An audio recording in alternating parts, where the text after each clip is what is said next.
अयि मित्रगणाः आगच्छन्तु। स्वागतमस्तु सर्वेषां। रेडियो मधुबनस्य श्राव्यमञ्चे शृण्वन्तु अस्माकं प्रियं कार्यक्रमं पठामि संस्कृतम्।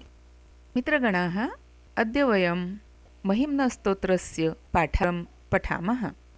मित्रों, महिम्न स्तोत्र बहुत सरल स्तोत्र नहीं है, इसे समझने में थोड़ा ध्यान देना पड़ता है, पर बहुत ही मधुर स्तोत्र है, बहुत मधुर छंद में है और इसका अर्थ भी बहुत ही सुंदर और शब्द लालित्य लिए हुए है। महिम्नः पारन्ते परम विदुषो यद्य सदृशी स्तुतिर्ब्रह्मादीनामपि तदवसन्नास्त्वयि गिरः अथा वाच्यः सर्वः स्वमति परिणामावधिगृणन् ममाप्येष स्तोत्रे हर निरपवादः परिकरः। तो यह महिम्न स्तोत्र शिव जी के लिए कहा गया है। इसकी आखिरी पंक्ति में कहा गया है, ममाप्येष स्तोत्रे हर निरपवादः परिकरः।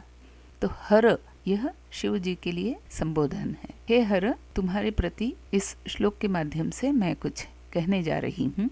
तो यह कवि कहता है कि मैं कुछ कहने जा रहा हूँ, क्योंकि इस महिम्न स्तोत्र के रचनाकार कवि का नाम है पुष्पदंत। तो पुष्पदंत ये कहता है कि हे शिव, हे हर, तुम्हारी जो महिमा है, महिम्न, तुम्हारा जो बड़प्पन है, उसका पार किसी को नहीं मिल सकता।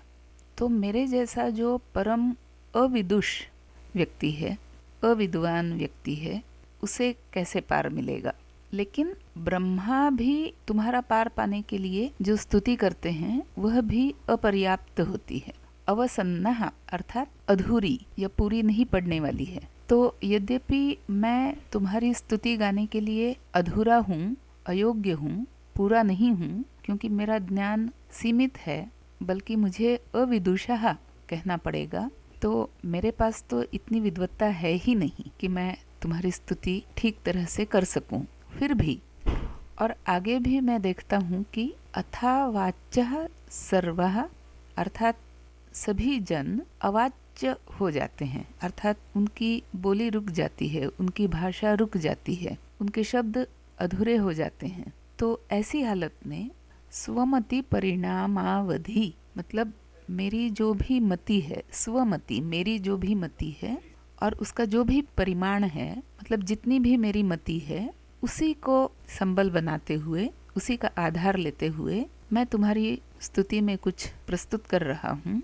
और यह जो स्तोत्र है, जो मैं तुम्हारी स्तुति के लिए गा रहा हूँ या लिख रहा हूँ, तो इस स्तोत्र में बहुत कमियां होंगी, ये मुझे पता है। लेकिन जब ब्रह्मा की स्तुति भी तुम्हारे लिए अधूरी ही है, तो मेरी भी स्तुति तुम्हारे लिए अधूरी रहे, तो इसमें मेरे ऊपर कोई बहुत बड़ा अपवाद नहीं आने वाला है, बहुत बड़ा लांछन नहीं आने वाला है। इसलिए ये अधूरी स्तुति भी मेरी दृष्टि में निरपवाद ही है, इस पर कोई उंगली नहीं उठा सकेगा, ऐसा समझ करके मैं यह स्तोत्र लिख रहा हूँ।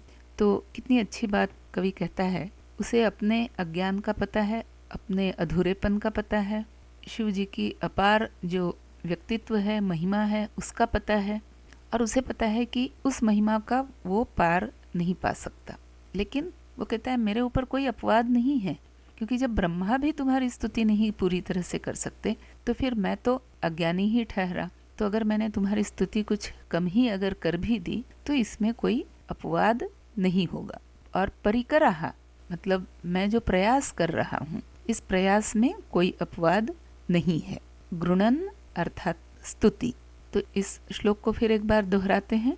महिम्नः पारन्ते परम विदुषो यद्य सदृशी स्तुतिर्ब्रह्मादीनामपि तदवसन्नास्त्वयि गिरः अथा वाच्यः सर्वः स्वमति परिणामावधिगृणन् ममाप्येष स्तोत्रे हर निरपवादः परिकरः। तो मित्रों, अगले सप्ताह में इसी के कुछ और श्लोक देखते हुए हम आगे चलेंगे। आज हम यहीं रुकते हैं। तुम सुनते रहो रेडियो मधुबन, पढ़ते रहो संस्कृत, मुस्कुराते रहो। नमस्कार।